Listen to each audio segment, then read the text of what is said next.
Scaling and cropping images in Adobe InDesign. Place an image in InDesign, you go to File at the very top and then scroll down to Place.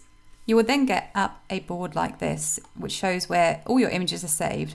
I'm going to go to my desktop and find the image that I want to, in this case, use, which is this image here. I'm going to click Open, and you'll see that I'll get a thumbnail of this image, which will hover around.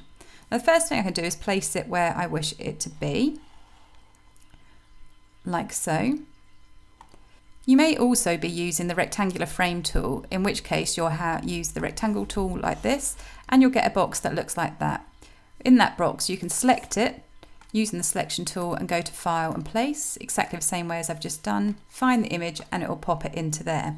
Now in this case you can see that the image is scaled really small within the toolbox. So what I want to do now is go and grab the direct selection tool, which is the white arrowhead at the top. When you hover over it, you can see it says the direct selection tool. So that's the direct selection tool, the white arrowhead on your tools palette. Now once you have that selected, I always suggest clicking on a part of your board that you're not using over here, so it doesn't skew the image, then reselecting the image inside. Now you can see with the blue border that the image is a lot bigger than the frame here. You might need to zoom in or out using the Command and minus key and Command plus key. So let's hold down Command and click plus to zoom in,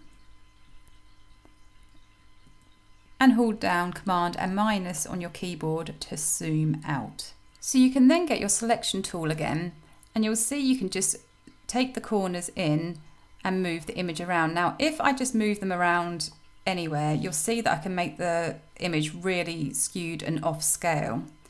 So what you need to do here to make sure that it stays scaled is hold down Command and Shift buttons on your keyboard at the same time.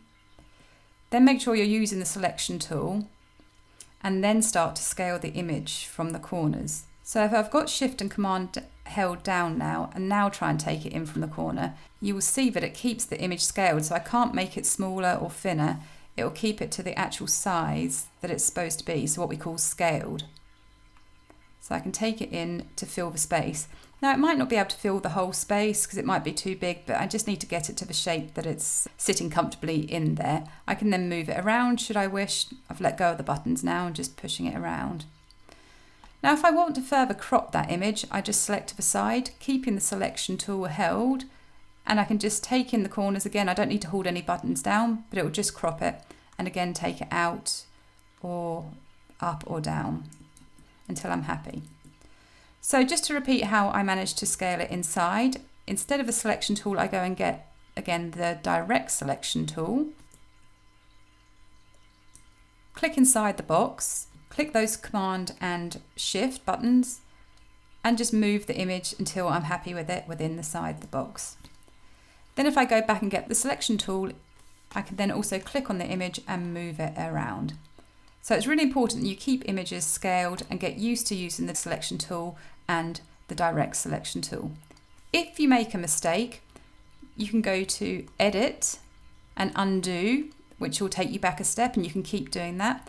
Or as a shortcut, you can press Command and Z, which takes you back a step, which will be a very, very useful thing to use throughout using InDesign. So always remember, clicking Command and Z takes you back a step and undoes the last move.